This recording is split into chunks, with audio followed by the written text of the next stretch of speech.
बेटा exercise number 1.3 के हमने सवाल किए थे 8। सवाल नंबर 9 जो सा था उसमें मैंने आपको कहा था कि पहले मैं आपको डोमेन और रेंज बताऊंगा, उसके बाद इसे सवाल हल करेंगे। पहले सवाल पढ़ लेते हैं, उसके बाद मैं बताता हूँ कि डोमेन क्या होती है और रेंज क्या होती है। सवाल है आपके पास, if A comma B represent element of positive integers, set of positive integers.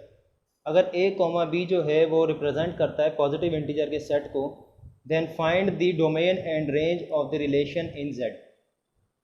फिर आपने क्या करना है, डोमेन और रेंज फाइंड करनी है। जो आपको ये तीन रिलेशन मिली हैं इसके ज़रिए आपने डोमेन और रेंज फाइंड करनी है, और सेट आपने इसके अंदर यूज़ करना है पॉजिटिव इंटीजर।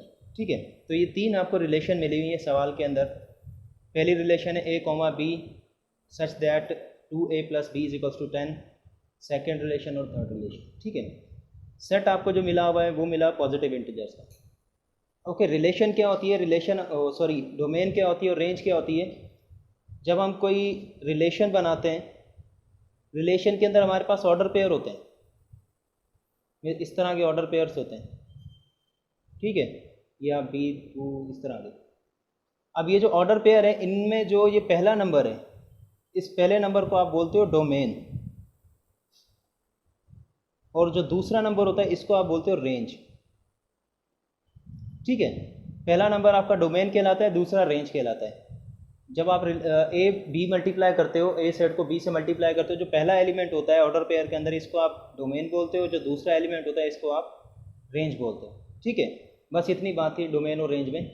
तो इसमें आपने क्या करना है, डोमेन और रेंज फाइंड करनी है। सवाल आपके पास, सेट आपको मिला हुआ है पॉजिटिव इंटीजर्स का, और सबसे पहली जो सी आपके पास रिलेशन है 2a + b = 10। तो ए की जगह पर आपने क्या करना है, इंटीजर्स को पुट करना है, 1 2 3 4 5 6 7 जो भी है। तो हम कुछ इंटीजर्स पुट करके देख लेते हैं, 4 तक करते हैं। तो a = 1। अब जहाँ पर a था वहाँ पर आपने 1 पुट कर दिया। ये पहली रिलेशन की बात हो रही है, रिलेशन नंबर 1। तो a की जगह आपने 1 पुट किया, प्लस b = 10। 2 1 ज़ा 2 + b = 10। अब ये 2 प्लस का है, उस साइड जाएगा तो माइनस का हो जाएगा, ये इधर आया माइनस का हो गया। 10 - 2 = 8। b आपको क्या मिला, 8। a आपने 1 पुट किया था, b आपको मिल गया 8। ये एक आपके पास सॉल्व हो गया। फिर आपने a 2 पुट किया, 2 2 ज़ा 4, 4 उस साइड जाएगा तो माइनस हो जाएगा, 10 - 4 = 6। ठीक है, फिर आपने a 3 पुट किया, 2 3 + b = 10। 3 2 ज़ा 6, और 6 जब उधर जाएगा 10 में से माइनस होगा, आपके पास 4 बचेगा। ठीक है, फिर आपने a 4 पुट किया, 4 2 ज़ा 8, 8 आपका 10 में से माइनस होगा तो 2 बचेगा। तो आपने a की जगह रेंज में आपने 1 2 3 4 पुट किया था, तो सॉरी आपकी डोमेन आपने पुट की थी 1 2 3 4, और रेंज आपको क्या मिली थी 8 6 4 और 2। आपने डोमेन पुट की इंटीजर्स और रेंज आपको मिलती गई 8 6 4 और 2, ये आपकी रेंज आ गई। ये रिलेशन 1 की बात हो रही थी। अब रिलेशन 2 पर चलते हैं, R2 पर।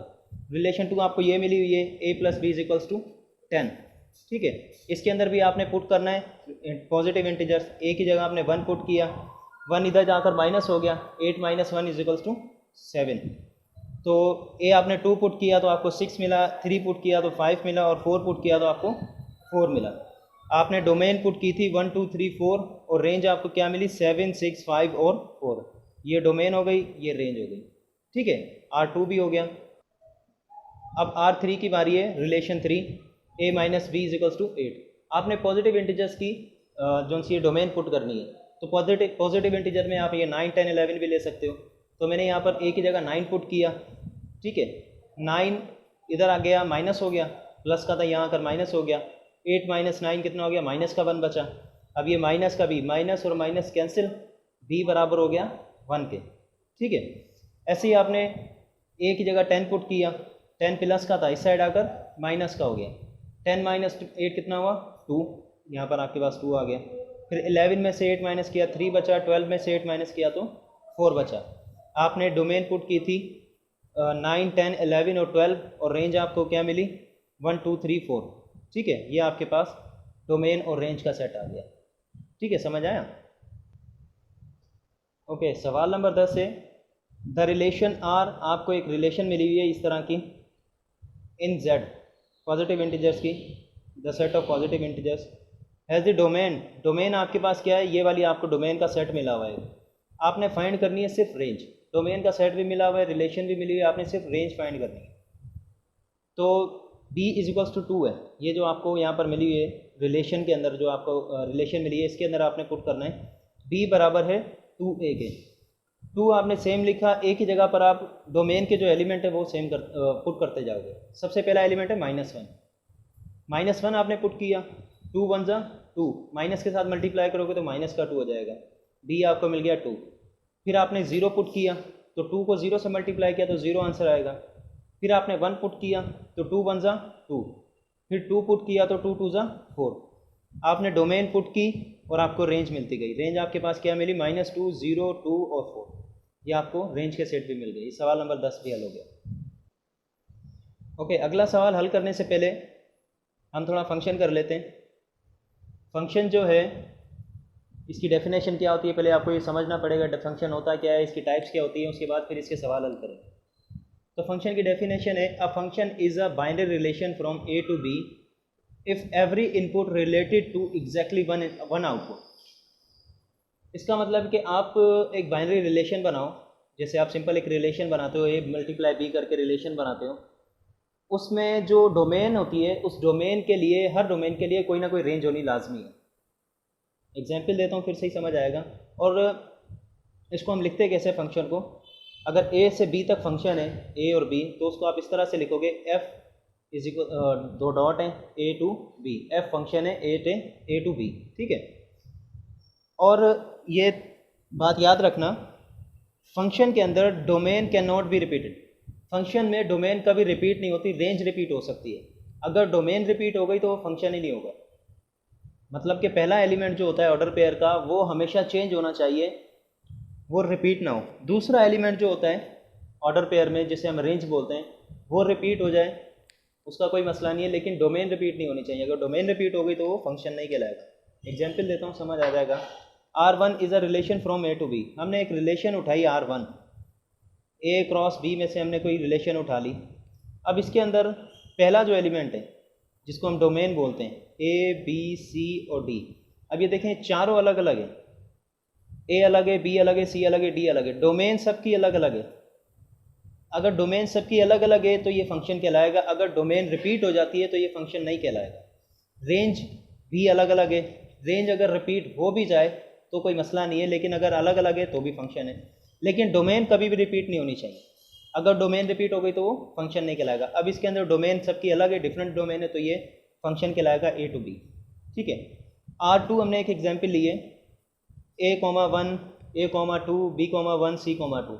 अब देखिए इसके अंदर a यहाँ पर भी है, a यहाँ पर भी है, ये रिलेशन बिल्कुल सही है।